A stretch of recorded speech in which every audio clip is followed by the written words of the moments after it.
Alléluia, nous sommes heureux aujourd'hui de vous accueillir dans cette nouvelle émission « Tout est possible avec Jésus ». Aujourd'hui, j'aimerais aborder un thème très particulier dans l'Église, dans le corps de Christ, qui est parfois discuté et même controversé. J'aimerais parler de la guérison. Alors pourquoi je dis controversé?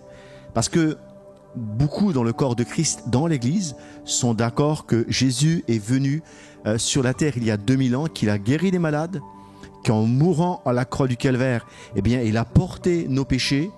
Mais l'idée que ce que Jésus a fait il y a 2000 ans par rapport à la guérison est encore d'actualité est très discutée. Or, la Bible nous dit que Jésus est le même hier, aujourd'hui, éternellement. Donc lui, il ne change pas. Il ne change pas dans son intention et il ne change pas dans sa volonté vis-à-vis de chaque être humain, non seulement d'amener le salut, mais également la guérison.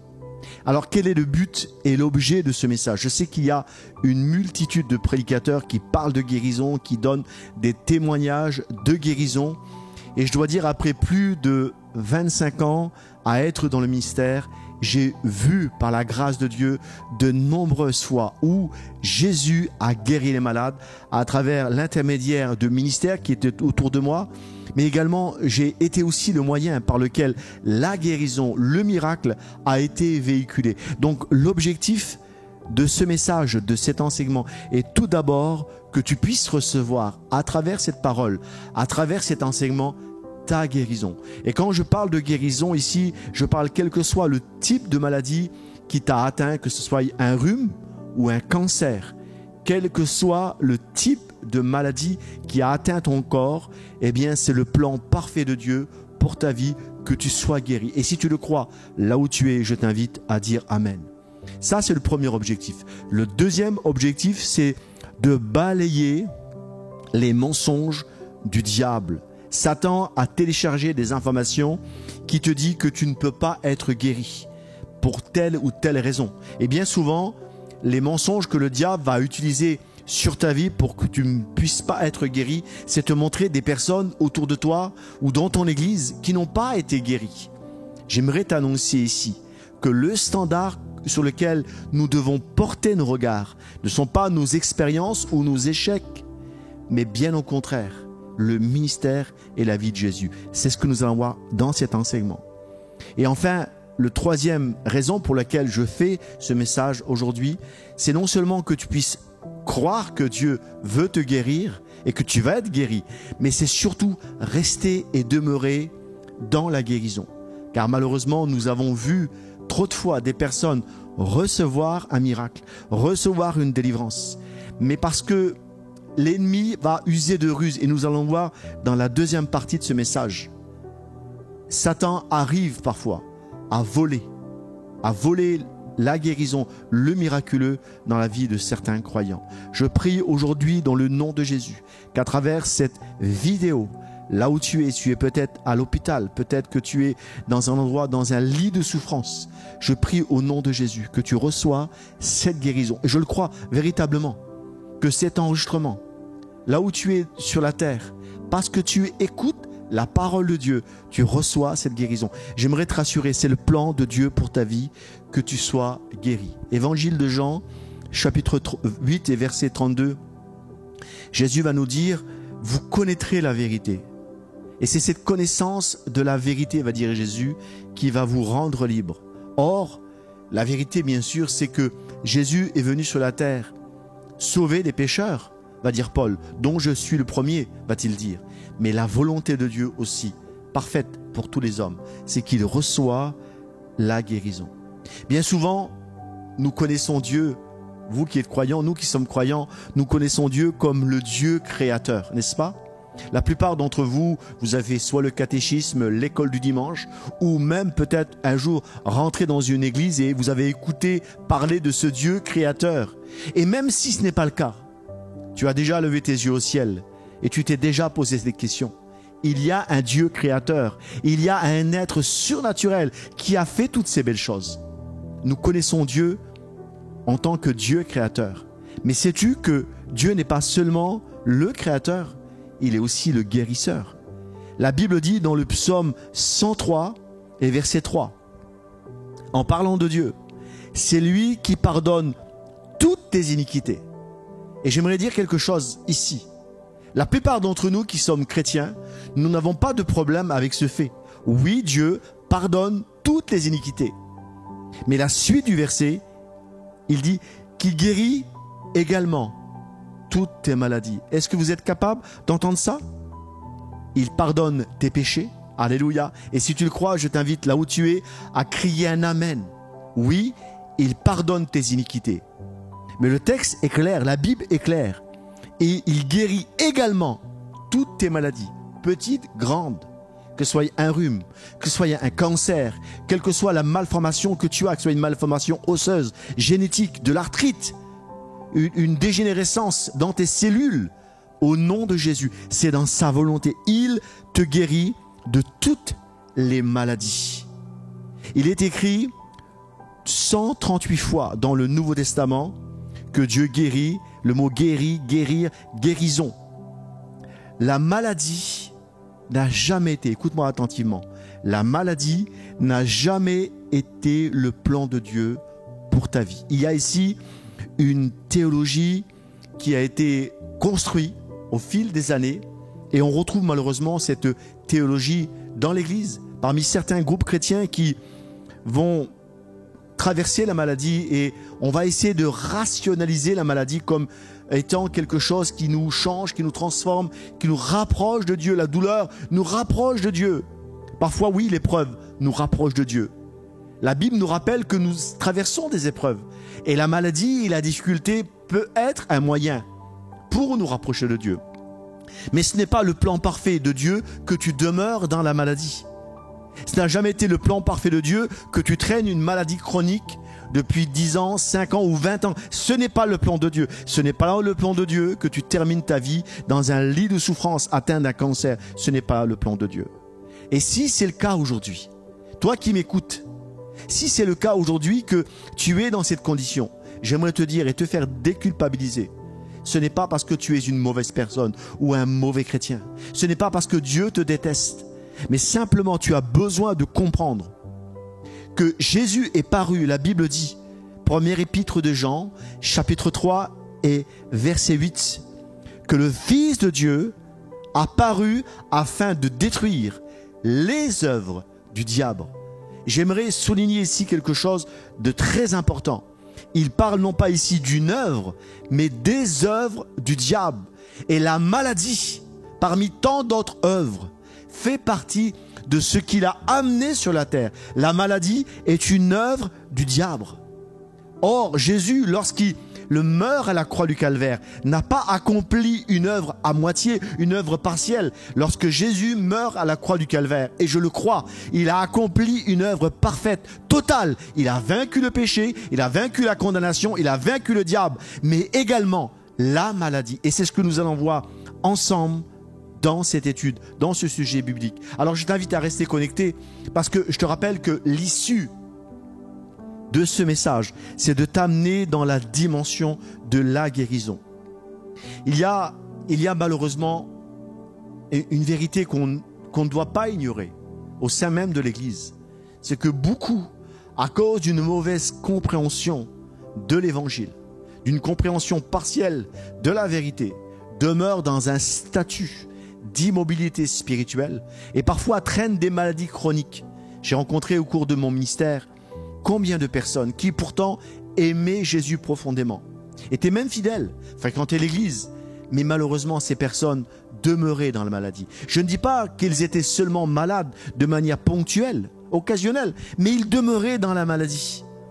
Et leur maladie devenait leur quotidien, un petit peu comme quelque chose qui faisait partie de leur vie.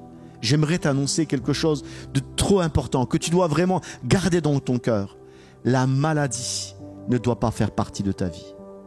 La souffrance ne doit pas être le lieu où tu dois demeurer.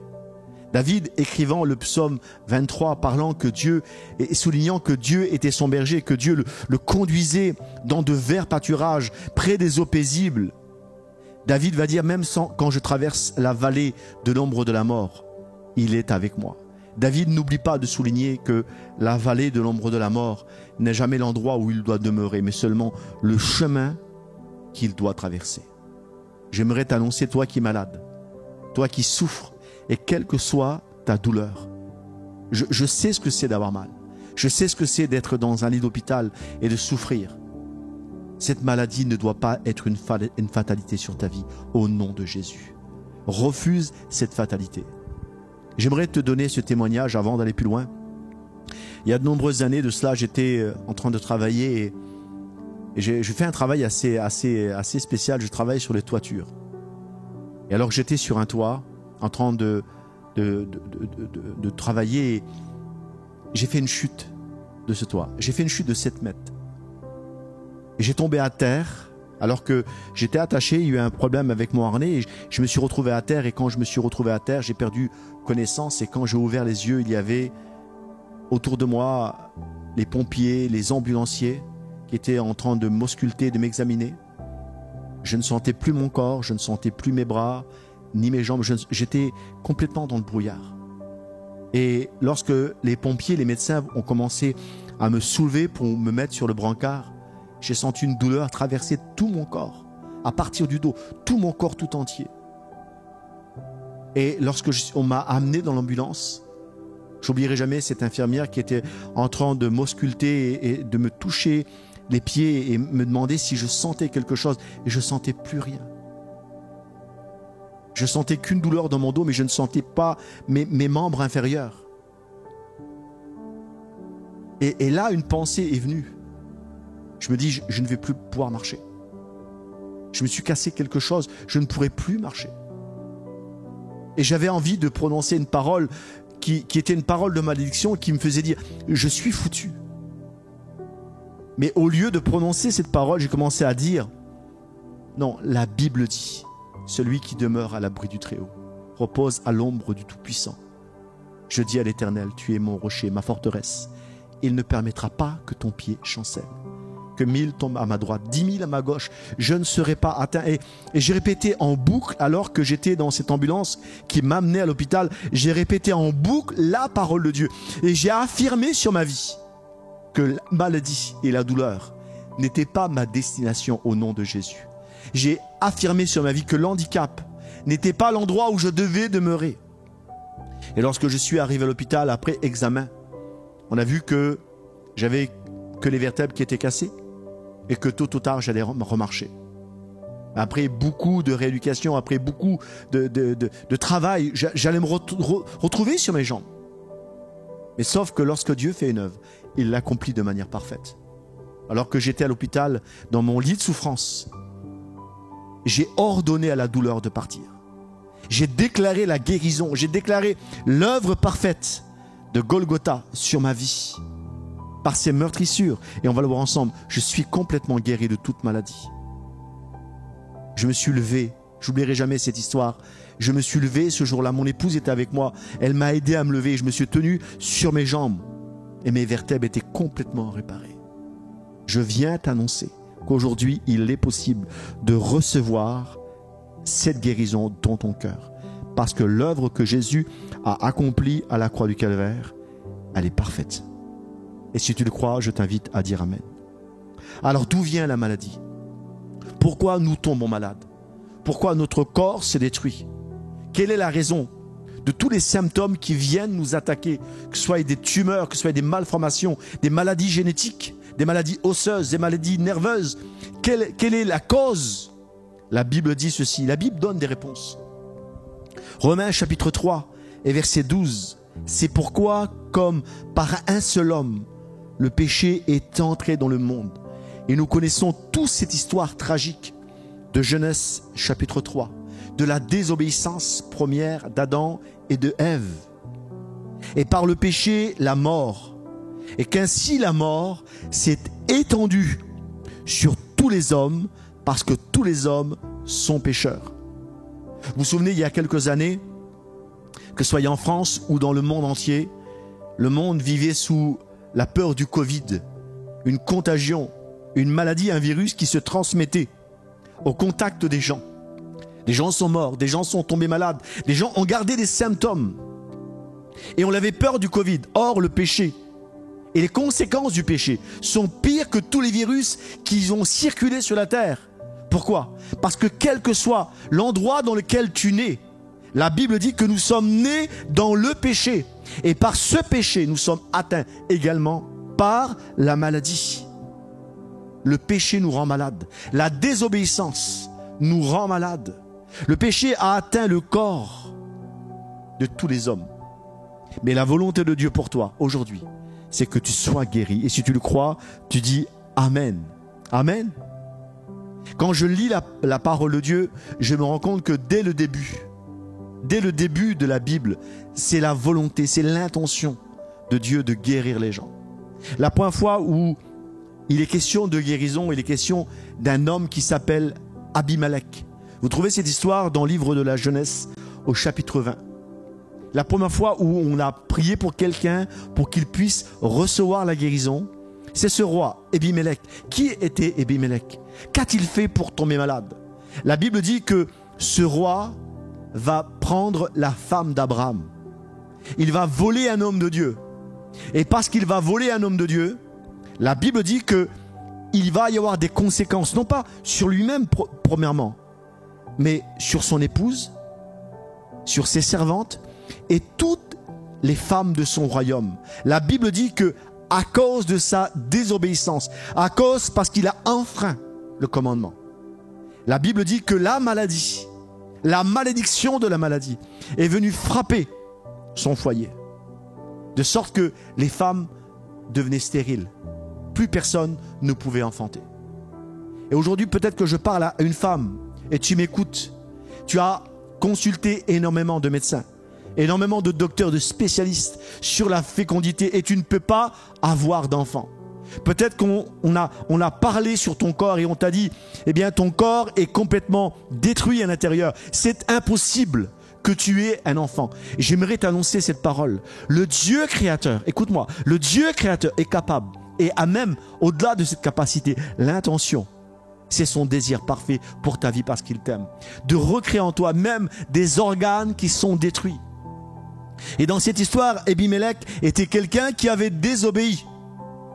Mais la Bible dit que Abraham a prié pour lui. Et il a reçu sa guérison. De sorte que les femmes qui étaient stériles ont pu enfanter. Pourtant, quand je lis l'histoire, Abimelech avait enfreint. La vérité, c'est que nous avons tous enfreint le commandement de Dieu. Mais lorsque on se tourne vers Dieu par la prière et par la foi, qui est Abraham? La Bible présente Abraham comme le père de la foi. Comme celui qui a simplement cru que ce que Dieu dit est vrai. Et parce qu'il a eu la foi. Et voilà l'élément déterminant qui va amener dans ta vie la guérison. Et on va en parler maintenant. Qu'est-ce qui amène la guérison? On l'a vu ensemble. Qu'est-ce qui provoque la maladie? Quelle est la raison de la maladie? Mais qu'est-ce qui amène la guérison? J'aimerais te parler de guérison. J'aimerais te parler de miracles. J'aimerais te parler de prodiges qui ont lieu hier, mais qui sont encore effectifs aujourd'hui sur ta vie dans le nom de Jésus. Et si tu le crois, dis Amen. Abraham est le père de la foi et il va prier. Alors comment recevoir sa guérison? On l'a vu ensemble. Par la foi. Évangile de Matthieu chapitre 8 et verset 13. Jésus face à un centenier romain. Je prends cette histoire de cet homme, de ce centenier, parce que ce centenier n'était pas lié à l'alliance d'Israël. C'était un Romain. Il n'avait aucun droit légal par rapport au peuple juif de réclamer une guérison. C'était un païen. C'était quelqu'un qui vivait en dehors de l'alliance d'Israël. Et pourtant, la Bible dit que ce centenier va venir vers Jésus et va prier pour son serviteur. Alors que Jésus allait se rendre vers la maison du centenier, le centenier va dire une parole à Jésus. Et c'est ça l'élément. Écoute-moi, aujourd'hui, c'est pour ça, si tu crois à cette parole, là où tu es, dans ton lit d'hôpital, tu reçois la guérison. Et je le crois, écoute-moi, lorsque tu vas recevoir cette guérison, n'hésite pas à envoyer un message, à faire des commentaires, à dire oui, à l'écoute de ce message, j'ai été guéri. Parce que je crois que c'est la parole de Dieu qui guérit. La Bible dit que Dieu envoie sa parole. Et cette parole, elle guérit. Le but de ce message, écoute-moi, c'est que tu sois guéri. Le but de cet enseignement, c'est que tu sortes des ténèbres et que tu sois guéri dans ton corps, quelle que soit la maladie. Et Jésus va dire à ce centenier, écoutez cette histoire, Évangile de Matthieu, chapitre 8 et verset 13. Puis Jésus dit au centenier, va, qu'il te soit fait selon ta foi. Et à l'heure même, le serviteur fut guéri. Écoutez, le temps me manque ici, mais quand vous lisez les évangiles, quand vous lisez la parole de Dieu, Jésus est celui qui guérit. Jésus, il est le guérisseur. Amen. Mais à chaque fois que Jésus guérit, Jésus interpelle la foi et les paroles des hommes et des femmes qui se présentent devant lui.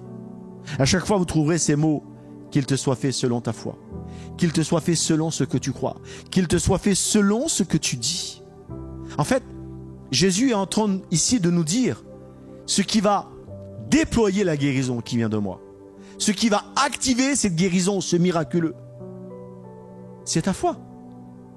C'est simplement le fait que tu crois.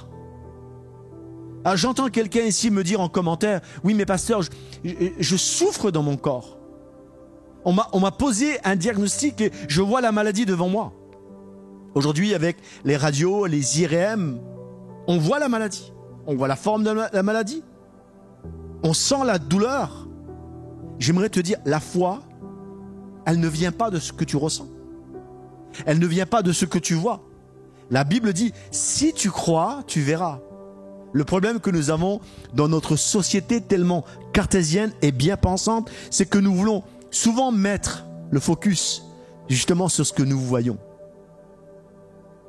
Or, la foi, elle s'affranchit de ce que je vois. La foi, elle s'affranchit de ce que je ressens. J'aimerais, à la fin de ce message, prier pour toi. Et quel que soit ce que tu ressens, tu vas déclarer sur ta vie, je reçois la guérison. Alléluia. Cet homme qui était étranger à l'alliance d'Israël, simplement parce qu'il a cru, sans même que Jésus se déplace, il fut guéri. C'est ta foi qui active la guérison. Actes chapitre 14 et verset 9, il est question de Paul. Paul qui est là dans un lieu et la Bible dit qu'il y a là une personne qui est malade. Et la Bible dit que Paul, fixant les regards sur lui, voyant qu'il avait la foi pour être guéri, Paul est en train de discerner par une parole de connaissance que l'individu malade a la foi. Il a la foi. Alors il le guérit à ce moment-là.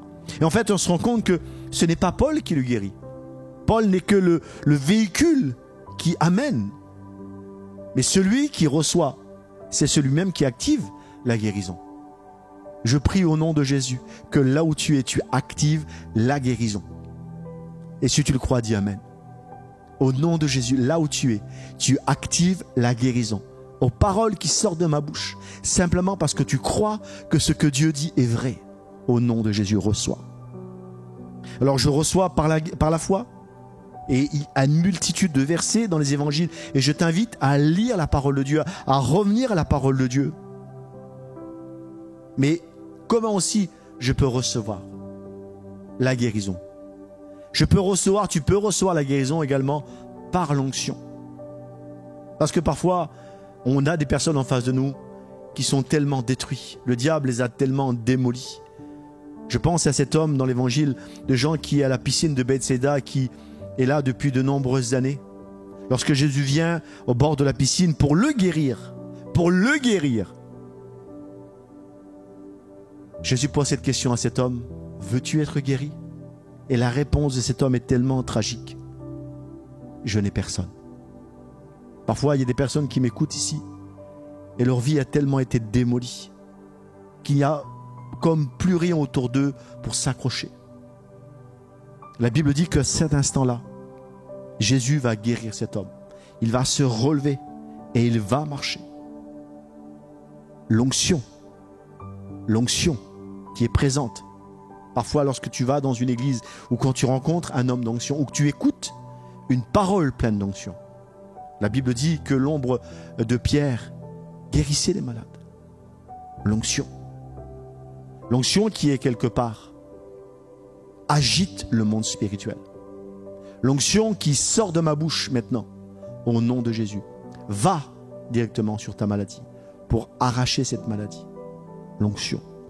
Actes chapitre 10 et verset 38. J'aime ce verset, tellement touchant. Pierre est dans la maison de Corneille et il dit ceci: vous savez comment Dieu a oint du Saint-Esprit et de force. Alléluia. Il y a une force. Alléluia. Une force tellement grande dans l'action du Saint-Esprit sur ta vie. Jésus de Nazareth qui allait de lieu en lieu faisant du bien. C'est sa volonté. Écoute-moi, c'est sa volonté. Et il guérissait tous ceux qui étaient sous l'empire du diable, car Dieu était avec lui. Jésus allait quelque part. Les gens étaient détruits, mais parce qu'il y avait une onction. Alléluia. C'est le plan de Dieu parfait pour ta vie, que tu reçois cette guérison. Je vais prier pour toi dans quelques minutes. La Bible dit dans Ésaïe, chapitre 53, versets 4 à 5, ici, Ésaïe présente un portrait du Christ. Presque 800 ans avant qu'il vienne sur la terre, Ésaïe présente un portrait de Jésus venant sur la terre, le présentant comme une brebis muette devant ceux qui l'attendent. La Bible dit qu'il est là, cependant ce sont nos souffrances qu'il a portées, ce sont nos douleurs qu'il s'est chargé. Et nous l'avons considéré comme puni et frappé et humilié de Dieu.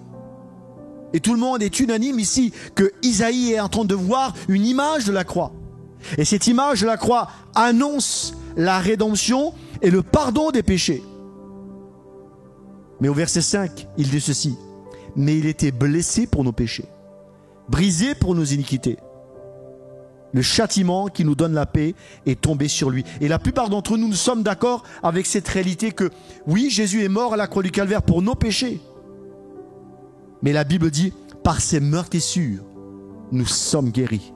J'aimerais t'annoncer aussi que la guérison aujourd'hui est possible. Jésus n'est pas seulement venu sur la terre pour porter des péchés, pour porter la condamnation, mais également pour guérir de toutes tes maladies. Et nous allons voir dans la deuxième partie. Ne manque pas la deuxième partie. Je prie au nom de Jésus, ne manque pas. Comment rester et demeurer dans la guérison. J'aimerais prier pour toi. Là où tu es, j'aimerais prier pour toi. Et simplement par cette simple prière que tu puisses recevoir la guérison. Je sais que nous sommes en studio, nous sommes en train d'enregistrer, mais je crois que par une parole, tu reçois au nom de Jésus. Alors là où tu es, je t'invite simplement, peut-être lever ta main si tu peux, ou mettre la main à l'endroit où tu as mal, si tu as mal près de ton cœur ou près de ta jambe, à l'endroit où tu as mal.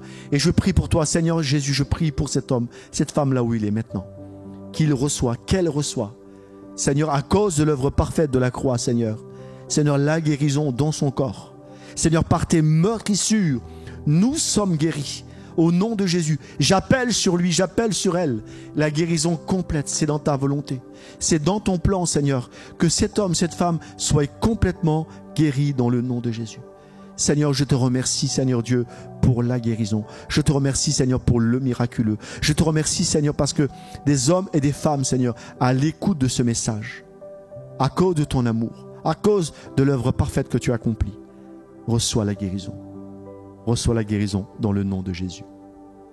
Amen.